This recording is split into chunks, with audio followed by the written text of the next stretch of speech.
Good morning, I am Red Tango, and I'm here with the producers, organizers of the Queen City Tango Marathon here in Charlotte, North Carolina.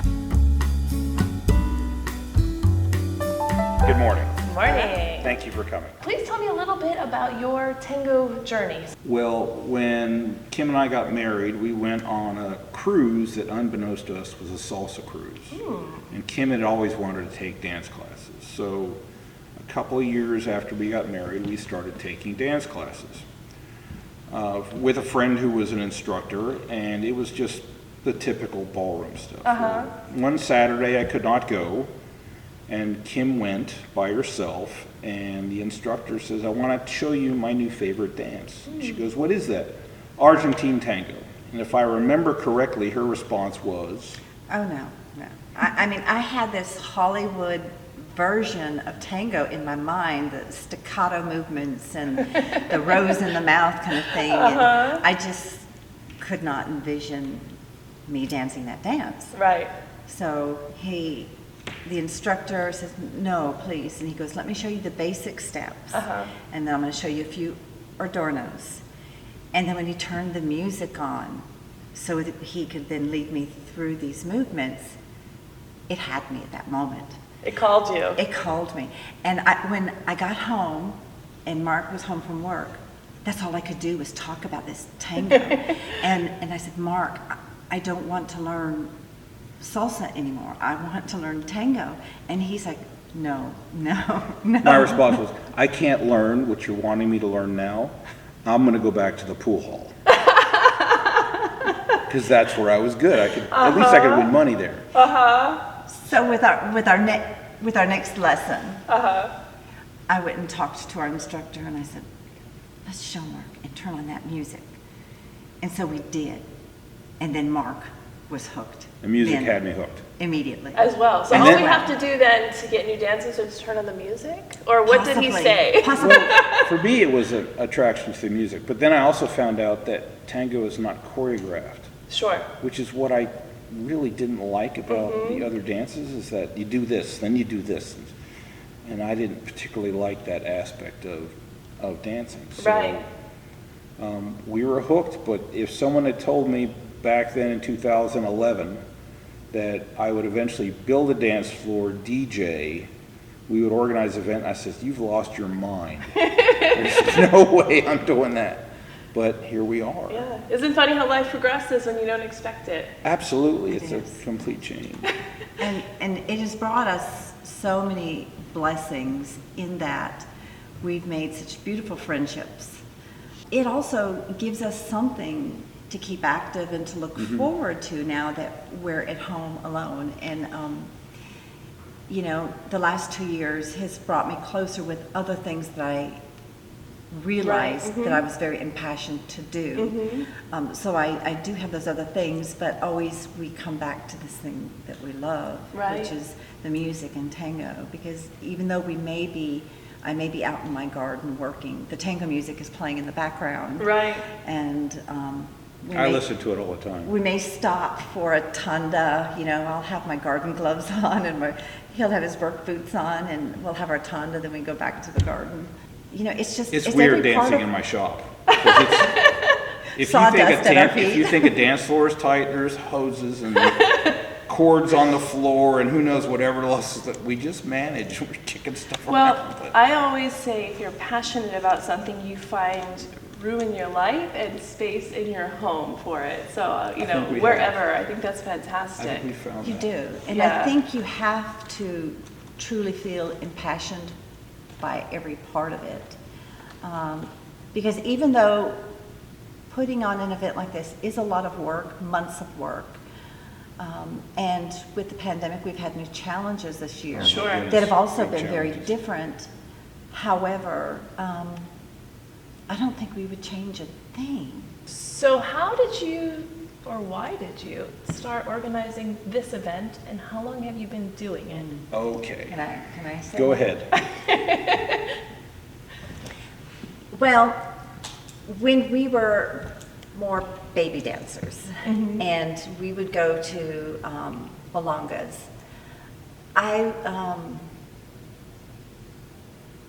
felt very sensitive to not being able to dance at times. Okay. And, being maybe a more mature woman, sometimes it is Sure. harder. It has its challenges. It has its challenges. Some of those challenges can be good, though. You can turn them around and really make yourself dig down and really, really work on your dance. And I've been a very shy person my whole life, and so it's helped me open up and not be as shy. Sure. So the funny thing is that I take the microphone at the marathon because Mark's not as comfortable, so it's really funny because 11 years ago I would not have even looked at someone for cabeceo. I was that shy. So we used to go home after our Friday night classes, and there was no place to dance. There was no practica or milonga afterwards, and so we would say, we're going to plan our own so we can dance because we just want to dance. And then as we would travel and go to various events, we thought, well, if we planned an event, perhaps we would do it this way, or perhaps we would do it that way. We would want an event where everyone would feel comfortable and welcome and not feel as though there is an elitist group. Sure. I would say you definitely have managed to literally embrace that idea. I just came in and I felt so warm and so welcome, and it was so genuine, and so that's definitely come through. You've accomplished that. We looked at other events. We were not very enamored of ones where we walk in the door and no one greets us, or for whatever reason the crowd is not a friendly crowd, and I think that comes from the organizer. Sure, If absolutely. that is not their attitude, then that filters down to everyone else. Once you crack that ice, it's cracked open. Everybody else is open and welcoming as a group whole, but it has to start somewhere. It does, yeah. And when it starts with the organizers, in my opinion, that's key. So yeah, years ago I lived in a relatively small college town, Gainesville in Florida, and similarly we just started an event because we wanted to have more events in town, and lo and behold, people were driving, 3-4 hours sometimes to our event, and it was that same palpable feeling. When you came in the door, we greeted you immediately, we wanted you to feel welcome, and people were shocked, like, why does this town have so many good dancers? Why are people so friendly? And it wasn't just our city, it was everybody who was coming, but we made it a point to make people feel welcome and to have that kind of sentiment in the room, and it makes a huge difference. It's extremely important to us, and every night that we have check-in or day, Mark and I will be at the check-in desk greeting people and tying on the wristbands because it is important to us. We've been to events where no one has said hello. They put our wristbands on and then you go on. To have an event where you want people to feel welcome, you want them to experience every part of the event that makes them find enjoyment in tango, what we're doing, and friendships, and they need to feel comfort and welcome. And that's true really in everything in life, wherever you go. Absolutely. So it's not just here in tango. And so when people think of Charlotte, we hope that that's what they remember, that here we are, and I know maybe it's cliche, but here we are in the South, that's just really how we are. Right. You walk down the street, you drive down the road, you say hello, and so we want people to know they're welcome here. What kind of challenges did you have during this time, especially this last year, in organizing compared to most years? Well, this time, because of COVID protocols, I have to touch every transaction. So before, it was semi-automated. Okay. And For via our registration. website for registration and such. So I didn't, it just grew the amount of contact I had to have between each individual person to get transactions completed, so they knew what we needed and what was expected of them. So But that piece was important. was a big chunk of time. It's the only way we could do it. It saved time that you put on the front end. Right. Because if not, then you may have people that would come here, then oops, I'm sorry, I forgot my vaccination card. Yeah. Sure. Oops, I forgot this. So, Sure. so it saved really, it's an aggravation to have to do all this. It's an Right. aggravation for the dancers, and it's more challenging for the organizers. But in the end, it's just something we have to do, and Well, you saw what we did. You wouldn't even get the email unless you sent me your card. Right, yep. So by doing things in a stepped order, it kept it clean and make sure I didn't miss someone. Sure, sure. The last thing you want is, okay, you missed someone they didn't know, then they're disappointed at the door instead of at home. Big difference. So, But we're here. We weren't able to be here last year. Yeah. no, we weren't. At this point last year, the There were government mandates. was mandating Right. that Yeah. we cannot gather. Right. And our state and our county had mandates as well. Right, right. When we started, I built a portion of this floor that we have for the Augusta Tango Marathon for Steve and Diane Neely. We had been to their event several years, and the floor was less than we think it should be. So we discussed, I told him, I think I can make something better. So we did. And then after the event went off and everybody loved it, they came and said, we're coming to Charlotte, we want to take you to dinner. I said, fine. And at the end of it, they said, we want you to take over the marathon. We're moving to Portland.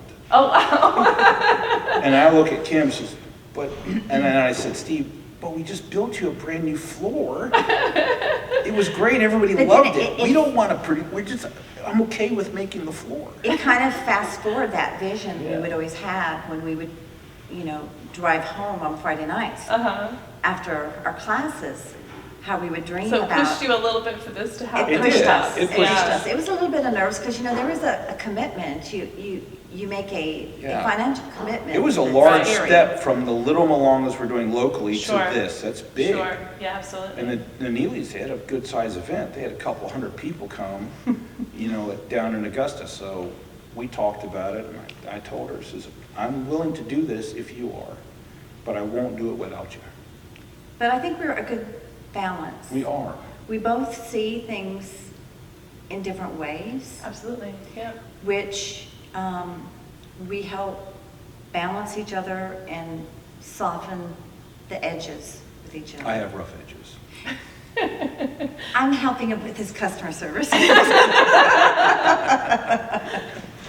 But I'm a technician and I prefer to be behind the scenes, other than I really enjoy the music, so I like DJing. That is a huge plus. For myself, I like the design part of the aesthetics of how people are going to feel when they come into the room, how they're going to feel about the flowers. This is why we have candles. What is going to be their first emotion? Sure, Because I want them to have that first emotion when they walk into the ballroom the first night. right.